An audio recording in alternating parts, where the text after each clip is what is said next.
Uma Venkatesh. Welcome to Jolly Foods. நார்மலாக என்னோடய videos எல்லாமே 1 or 2 ரெசிபிஸோட தான் டிஷ்ஷஸ் முடிப்பேன் நான். இன்றைக்கி வந்து ஒரு டிஃப்ரெண்ட்டாக இருக்கட்டுமே சொல்லிட்டு சவுத் இந்தியன் வெஜ் தாலி செய்ய போகிறேன். அது 25 ரெசிபிஸ் ப்ரெசென்ட் பண்ண போகிறேன். இதுக்கு ப்ரிப்பரேஷன் பண்ணுறதுக்கே ஒரு 1 hour டைம் எடுத்துச்சு. ஸோ இதெல்லாம் கப் அதுக்கு தான் டெக்கரேட் பண்ணி வச்சுருக்கேன். வாங்க வீடியோக்குள்ளே போகலாம். இதெல்லாம் தான் நான் ப்ரிப்பரேஷன் செஞ்சு வச்சுருக்கிற ப்ராடக்ட்ஸு. வெஜிடபிள்ஸ் எல்லாம் கட் பண்ணி ரெடியாக இருக்குது. இப்போ நம்ம சமைக்க போகலாம். இப்போ ஃபஸ்ட்டு ஐட்டம் வந்து ரவா கேசரி, கேரட் கேசரி பண்ண போகிறோம். அதில் ஒரு கடாயில் 2 ஸ்பூன் நெய் போட்டிருக்கேன். இந்த கேரட்டை போட்டு நல்லா வதக்கணும். இந்த கேரட் நல்லா சாஃப்டாக அது வரைக்கும் வதக்கணும்.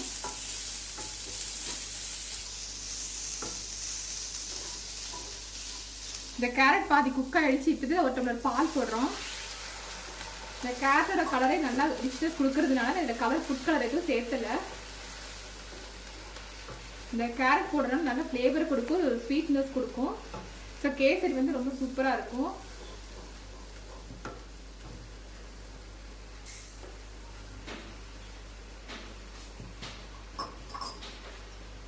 இது கூட 1 கப் சுகர் போடுறேன். இந்த சுகரு, பால், கேரட் எல்லாம் போட்டு நல்லா மிக்ஸ் பண்ணிவிட்டு நல்லா இந்த கேரட் வெந்து வரும். இந்த ஐட்டம்ஸ் நிறையா இருக்கிறதுனால 2 அடுப்பை யூஸ் பண்ணுறேன். ஒரு அடுப்பில் கேசரிக்கு ரெடி பண்ணிவிட்டு இன்னொரு அடுப்பில் வந்து உருளைக்கிழங்கு ஸ்கொயர் ஷேப்பில் கட் பண்ணி சுடுதண்ணியில் போட்டு பாயில் பண்ண போகிற ஒரு 10 நிமிஷம். இது எதுக்குன்னா பொரிட்டு 65 செய்கிறதுக்காக ஒரு 10 நிமிஷம் நல்லா பாயில் ஆனதுக்கப்புறம் இந்த தண்ணியை வந்து வடித்து நம்ம யூஸ் பண்ண போகிறோம். அதுக்காக இது வெந்துட்டு இருக்குது. இப்போ கேரட் நல்லா வெந்துருச்சு, பாலோட சேர்ந்து சுருண்டு வந்துருச்சு. அதுக்கப்புறம் கொஞ்சம் நான் திருப்பி பால் ஊற்றிருக்கேன் இந்த ரவை போடுறதுக்காக. இது நல்லா கொதிச்சு வந்துருச்சு. இப்போ இந்த ரவையை வந்து ஆல்ரெடி நெய் போட்டு ரவையை நல்லா வறுத்துருக்கேன். வெறுக்கடையில் போட்டு ஆல்ரெடி ப்ரிப்பேர் பண்ணி தான் வச்சுருக்கேன். இதை போட்டு நல்லா கிளறி விட போகிறோம். கட்டி இல்லாமல் கலரியில் கொஞ்சம் கொஞ்சமாக போட்டு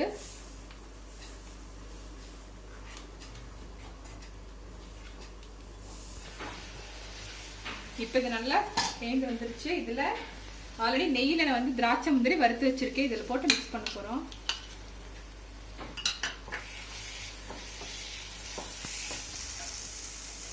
இப்போ கேசரி ரெடி ஆகிடுச்சு. எடுத்து இதை நம்ம சர்வ் பண்ணிடலாம். இப்போ அடுத்த ஐட்டம் வந்து தால் ஃப்ரை பண்ண போகிறோம். இதுக்கு குக்கரில் வந்து 1 ஸ்பூன் ஆயில் போட்டிருக்கேன். இதில் கொஞ்சோண்டு சீரகம் போட்டுக்கலாம்.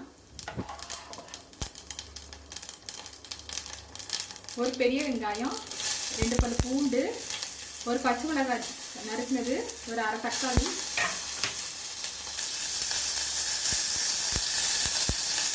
இதில் போட்டுட்டேன். இது நல்லா வதக்கணும். இது கூட இந்த பாசி பருப்பு 1/2 கப்பும் துவரப்பருப்பு 1/4 கப்பும் போட்டு கழுவி வச்சிருக்கு. இது இதில் போடலாம்.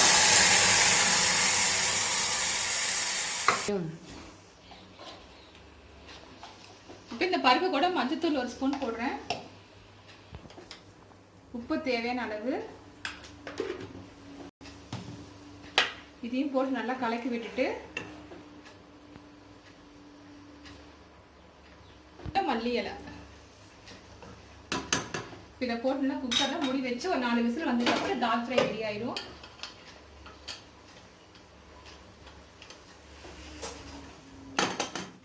அடுப்பில் தால் ஃப்ரைக்கு குக்கர் வச்சுருக்கேன். இப்போ இன்னொரு அடுப்பில் வந்து கடாயில் 1 ஸ்பூன் ஆயில் போட்டிருக்கு. இது இப்போ வந்து அடுத்த டிஷ் வந்து ஓட்ஸ் பாயசம் செய்ய போகிறோம். இதுக்கு 2 ஸ்பூன் ஓட்ஸ்,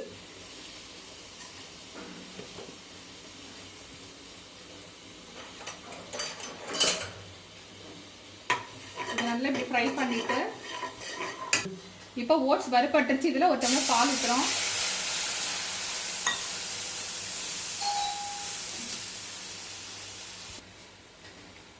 இப்போ இதில் 4 ஸ்பூன் சுகர் போடுறோம்.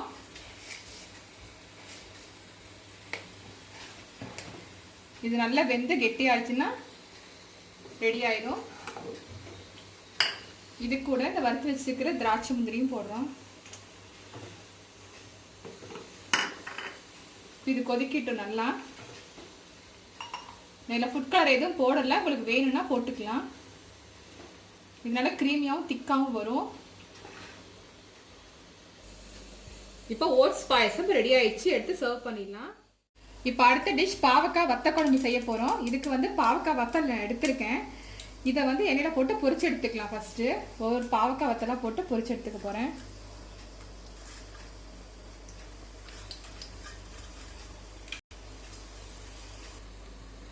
இப்போ வத்தல் பொரிஞ்சிருச்சு, இதை எடுத்து தனியாக வச்சுக்கலாம். இப்போ அடுத்த டிஷ் வந்து பாவக்காய் வத்த குழம்பு செய்ய போகிறேன். அதுக்கு ஒரு கடாயில் 2 ஸ்பூன் நல்லெண்ணெய் போட்டிருக்கேன்.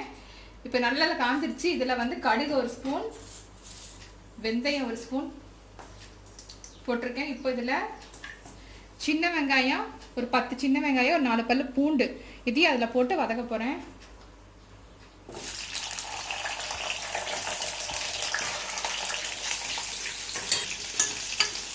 இப்போ இந்த வெங்காயம் பூண்டு வதங்கிடுச்சு. இது கூட கொஞ்சம் கருவேப்பிலை, ஒரு தக்காளி, இது கூடவே மஞ்சள்தூள்,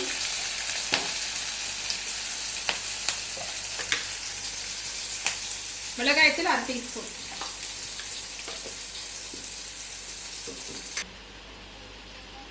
இதில் உப்பு போட்டு தண்ணி ஊற்றி கொதிக்க வச்சிருக்கேன். இதில் கொஞ்சோண்டு புளி தண்ணி இதில் ஊற்றிடலாம், கரைச்சி நல்லா வெந்து வத்தி வரும். அதுக்கப்புறமா அந்த இதையும் போட்டுக்கலாம். இப்போ அடுத்த டிஷ் சோயா சுக்கா வறுவல் பண்ண போகிறேன். அதுக்கு ஒரு கடாயில் ஒரு 2 ஸ்பூன் எண்ணெய் போட்டிருக்கேன். எண்ணெய் காஞ்சிச்சு. அது ஒரு சோம்பு 1 ஸ்பூன். இப்போ இதில் சோம்பு பொரிஞ்சிருச்சு. இதெல்லாம் பெரிய வெங்காயம் பொடி நறுக்கி வச்சிருக்கேன். இதை எடுத்து அதில் போட போகிறோம். இது நல்லா வதங்கட்டும். இது கூட 2 புதினா இலை ஒரு ஜஸ்ட் ஃப்ளேவருக்காக போடுறேன். கருவேப்பிலை இலை,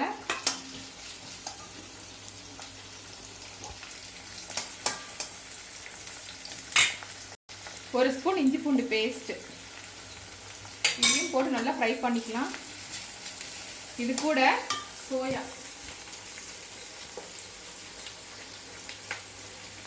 ஆல்ரெடி சுடுதண்ணியில் போட்டு 10 நிமிஷம் ஊற வச்சு தண்ணியை பிடிச்சி வச்சிருக்கு. இப்போ இது கூட போட போகிறோம்.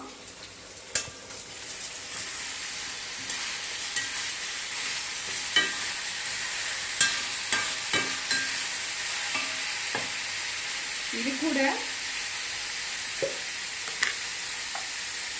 மஞ்சள்தூள், உப்பு தேவையான அளவு, 1/2 ஸ்பூன் மிளகாய்த்தூள். இந்த பொடி வந்து நான் கார்லிக் பொரியலுக்காக லாஸ்ட் வீடியோ பண்ணியிருந்தேன். அதுக்கு ஒரு பொடி வறுத்து அரைச்சிருப்பேன். அந்த பொடி தான் இந்த பொடி. அதனால் இதில் திருப்பி செஞ்சு காமிக்கல. இதையும் அதில் போட்டு நல்லா வதக்க போகிறோம்.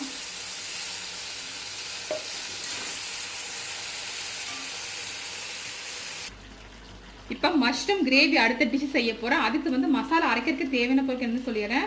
ஒரு பெரிய வெங்காயம் நீளவாக்கில் கட் பண்ணியிருக்கேன். ஒரு தக்காளி எடுத்துருக்கேன். இதை ஃபஸ்ட்டு எண்ணெயில் போட்டு வதக்கணும். வதக்கி இதை அரைக்கணும்.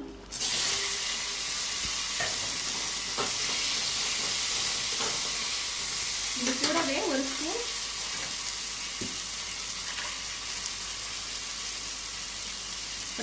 ஸ்பூன் இஞ்சி பூண்டு பேஸ்ட்டு இதையும் போட்டு நல்லா வதக்கிக்கலாம். இதுதான் அந்த கிரேவிக்கான மசாலு. இது கூட மல்லித்தூள் போட்டுறேன். இது நல்லா வதங்கட்டும். இது ஆறுறதுக்கு அப்புறம் மிக்ஸியில் போட்டு நம்ம அரைக்க போகிறோம். இப்போ அடுத்த டிஷ்க்கு ரெடி பண்ண போகிறோம். பொட்டேட்டோ 65க்கு நான் ஆல்ரெடி பொட்டேட்டோ சுடுதண்ணில் போட்டு வேக வச்சது காமிச்சேன். இதில் வந்து இப்போ ஒரு பவுலில் ஒரு முட்டை உடச்சி ஊற்றிருக்கேன். இதுக்கு தேவையான அளவு உப்பு,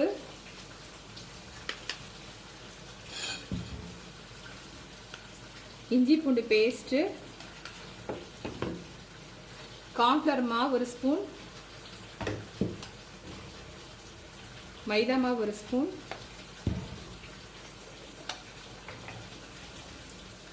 சில்லி பவுடர் 1 ஸ்பூன். இது எல்லாத்தையும் போட்டு நல்லா மிக்ஸ் பண்ணிக்கணும். இது இருக்கிற முட்டையோடதே போதும், தண்ணி ஊற்ற வேண்டாம். இந்த முட்டையே நல்லா மிக்ஸ் ஆகி வரும், கோட் ஆகிடும். நம்ம இதில் தான் இந்த பொட்டேட்டோ போட்டு ஃப்ரை பண்ண போகிறோம். இப்போ அடுத்த டிஷ் பீஸ் புலாவ் பண்ண போகிறோம். இதில் ஒரு குக்கரில் 1 ஸ்பூன் ஆயில், 1 ஸ்பூன் நெய் போட்டிருக்கேன். நெய் காஞ்சிருச்சு. இதில் வந்து 2 பட்டை, ஒரு அன்னாச்சி பூ, ஒரு 4 பிரியாணி இலை,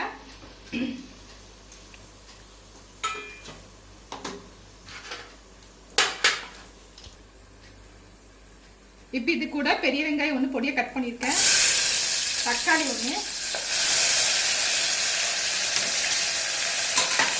நல்லா வதக்கணும். இது கூட 1 ஸ்பூன் இஞ்சி பூண்டு பேஸ்ட்டு,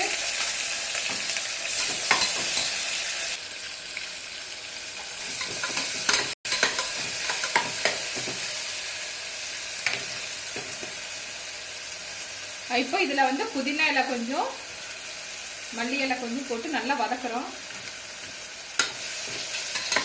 இது நல்லா வதங்கட்டும்.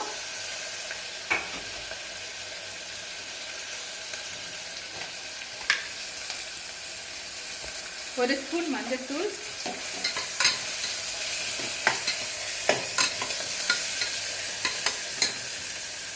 ஆல்ரெடி பட்டாணி நான் நைட்டே ஊற போட்டு வச்சிருக்கேன். இதையும் அதில் போட்டு வதக்க போகிறோம்.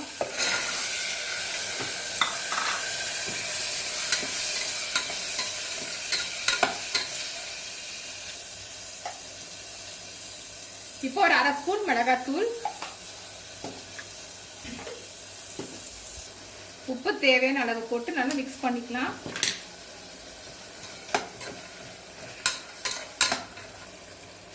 இப்போ மசாலா நல்லா மிக்ஸ் ஆயிடுச்சு. இதில் வந்து இந்த பாஸ்மதி ரைஸ் ஆல்ரெடி ஒரு 10 நிமிஷம் முன்னாடி ஊற போட்டு கழுவி வச்சிருக்கு. இது இதில் போடுறோம்.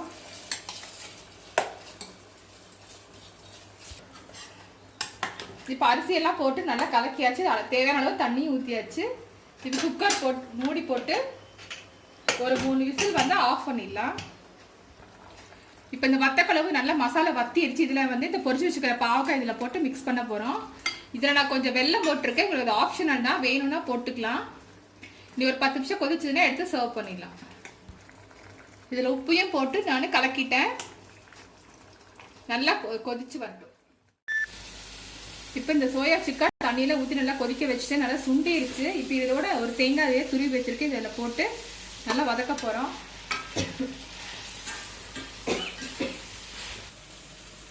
இப்போ இந்த மசாலா ரெடி பண்ணிவிட்டு இதில் இந்த பொட்டேட்டோ போட்டு மேரினேட் பண்ண போகிறோம். ஒரு 10 நிமிஷம் மேரினேட் பண்ணிட்டு அப்புறம் எடுத்து எண்ணெயில் பொரிச்சிடலாம். இப்போ இந்த தேங்காயெல்லாம் வறுபட்டுருச்சு. இப்போ எடுத்து நம்ம சர்வ் பண்ணிடலாம். இப்போ பீஸ் புலாவ் நல்லா ரெடி ஆகிடுச்சு. எடுத்து சர்வ் பண்ணிடலாம். வத்த குழம்பு நல்லா வத்தி வந்துருச்சு. எடுத்து சர்வ் பண்ணிடலாம். அடுத்த ரெசிபிக்கு வந்து இப்போ ரெடி பண்ண போகிறேன் வெண்டைக்காய் ஃப்ரை. வெண்டைக்காவை நல்லா கழுவி சுத்தம் பண்ணி நீல வாக்கில் அறுத்து வச்சுருக்கேன். இப்போ எண்ணெய் காஞ்சிச்சு. இதில் பொரிச்சு நம்ம பொரியல் செய்ய போகிறோம். ஒவ்வொன்றா போட்டு வெள்ளமாக பொரிச்சிக்கலாம்.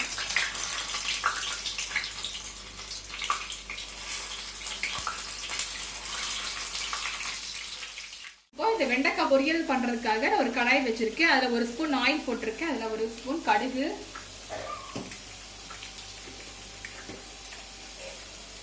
சோம்பு, வேப்பிலை,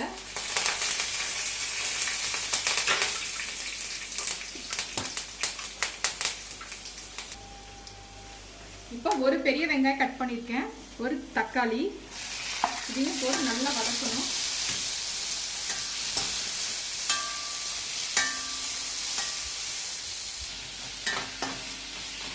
இப்போ இதில் மஞ்சள்தூள் உப்பு நான் போட்டுட்டேன். இப்போ இந்த வறுத்து வச்சுட்டு வெண்டைக்காய் இதில் போட்டு வதக்க போகிறோம். இது அப்படியே சிம்மில் வச்சு கொஞ்ச நேரம் வதங்கட்டும். இதில் காரத்துக்கு மிளகாய் தூள், கொஞ்சம் கரம் மசாலா தூள் போட போகிறேன்.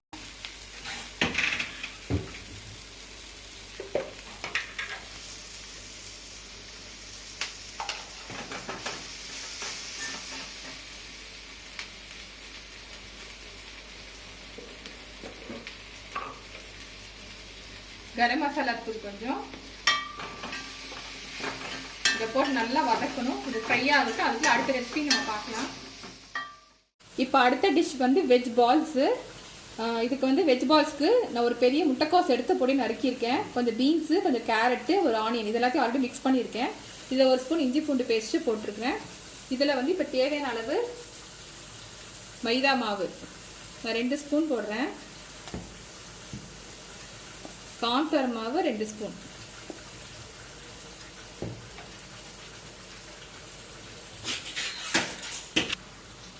ஒரு ஸ்பூன் மிளகாய் பொடி,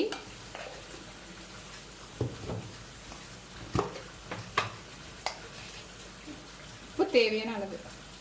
இது எல்லாத்தையும் போட்டு நல்லா மிக்ஸ் பண்ணிவிட்டு பால் பிடிச்சி எண்ணெயில் பொரிக்க போகிறோம். இது தண்ணி ஊற்றாமல் மிக்ஸ் பண்ணுங்கள் முடிஞ்ச வரைக்கும். இந்த முட்டைக்கோஸ் இருக்கிற தண்ணி, காயில் இருக்கிற தண்ணியுமே சரியாக இருக்கும். இப்படி 10 நாள் தண்ணி தொளிச்சு பிசைஞ்சிக்கலாம். ரொம்ப தண்ணி விட்டால் இது பைண்ட் ஆகாது, பொரிக்கிறதுக்கு ரொம்ப கஷ்டமாக இருக்கும். இப்போ அடுத்த ரெசிபி மஷ்ரூம் கிரேவி செய்ய போகிறோம். அதில் குக்கரில் ஒரு ஸ்பூன் ஆயில் போட்டிருக்கேன். எண்ணெய் காஞ்சிருச்சு. அதில் இந்த பெரிய வெங்காயத்தை பொடியை கட் பண்ணிட்டு இதை அதில் போடணும்.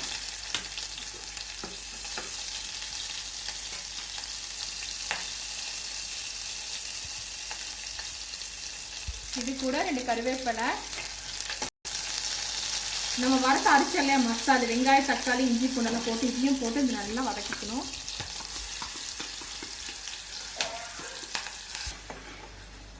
இப்போ இந்த மசாலா கூட இந்த மஷ்ரூமையும் போட்டிருக்கோம்.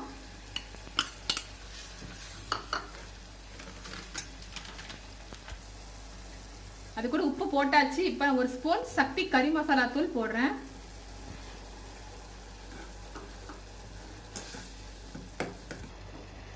இப்போ எல்லாம் போட்டு மிக்ஸ் பண்ணியாச்சு. குக்கர் மூடி போட்டு மூடி ஒரு 2 விசில் நான் எடுத்து சர்வ் பண்ண போகிறேன்.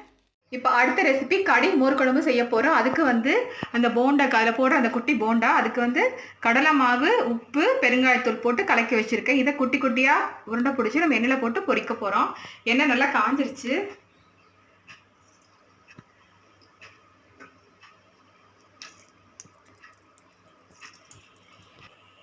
இப்போ மஷ்ரூம் கிரேவி ரெடி ஆயிடுச்சு. எடுத்து சர்வ் பண்ணிடலாம்.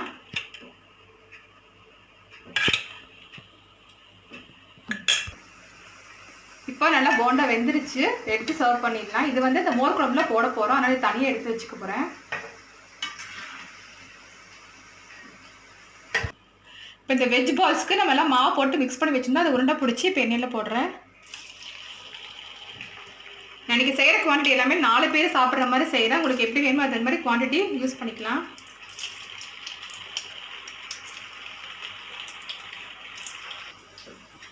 இப்போ இந்த வெஜ் பால் ரெடி ஆகிடுச்சு. எடுத்து சர்வ் பண்ணிடலாம்.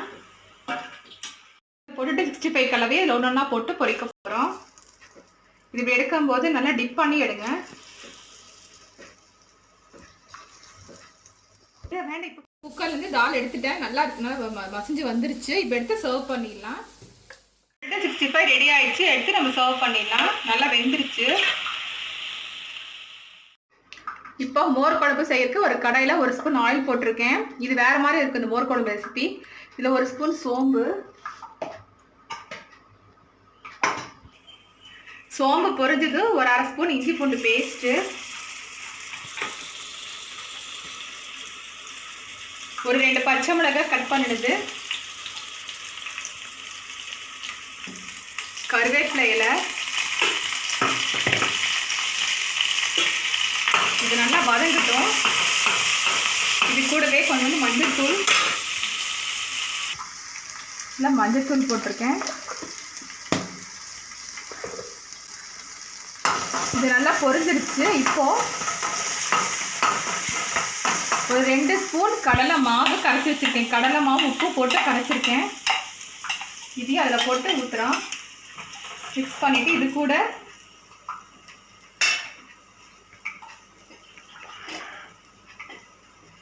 கடைஞ்சி வச்சுருக்கிற மோர் இதையும் போட்டு ஒரு 10 நிமிஷம் நல்லா கொதிக்க விட்டுருலாம்.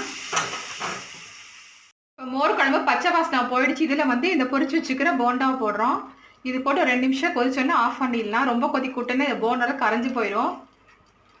இது ரொம்ப ஈஸியாக செய்கிற ரெசிபி. நார்மலாக மோர் குழம்புனா தேங்காயெல்லாம் அரைச்சி ஊற்றுவோம். இல்லை தேங்காயே கிடையாது. நம்ம ரொம்ப ஈஸியாக செஞ்சிடலாம்.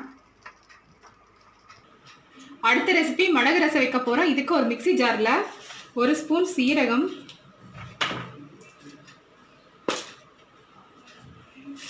1 ஸ்பூன்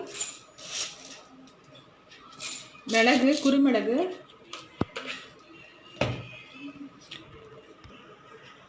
1 பல் பூண்டு,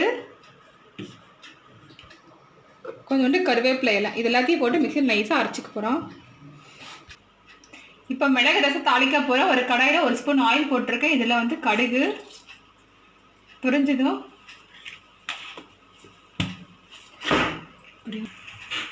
இப்போ இந்த அரைச்சி வச்சுக்கிற மசாலாவை அந்த எண்ணெயில் போட்டு அது நல்லா வதங்கட்டும். அது கூடவே கரைச்சி வச்சுக்கிற புளி தண்ணியும் ஊற்ற போகிறேன்.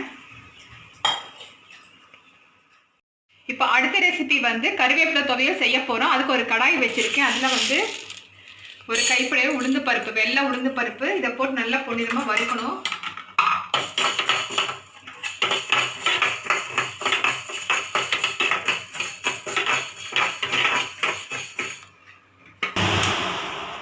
உளுந்து பருப்பு நல்லா வறுத்துப்பட்டுருச்சு. இப்போ இதில் ஒரு 4 சின்ன வெங்காயம், ஒரு 2 பல்லு பூண்டு, ஒரு கப்பேடு தேங்காய் துருவல், 2 காஞ்ச மிளகாய் இது எல்லாத்தையும் போட்டு நல்லா வதக்குறோம். இது கூடவே கறிவேப்பிலை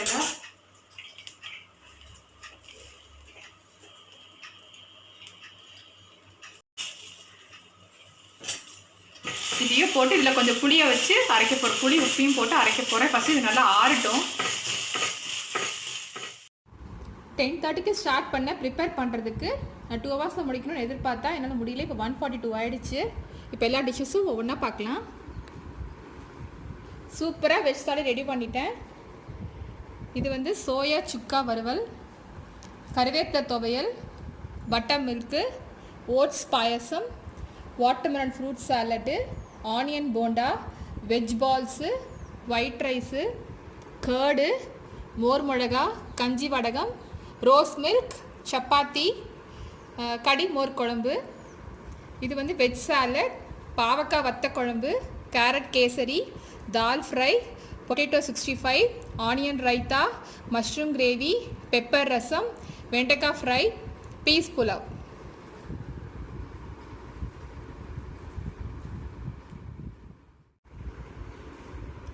இந்த வெஜ் தாலி எல்லாத்துக்கும் ரொம்ப பிடிக்கும்னு நினைக்கிறேன். இதில் உங்களுக்கு பிடிச்ச டிஷ்ஷஸை மறக்காமல் வீட்டில் ட்ரை பண்ணி பாருங்கள். இந்த வீடியோ பிடிச்சிருந்துன்னா கண்டிப்பாக சப்ஸ்கிரைப் பண்ணுங்கள், கமெண்ட் பண்ணுங்கள், ஷேர் பண்ணுங்கள். தேங்க்ஸ் ஃபார் வாட்சிங்.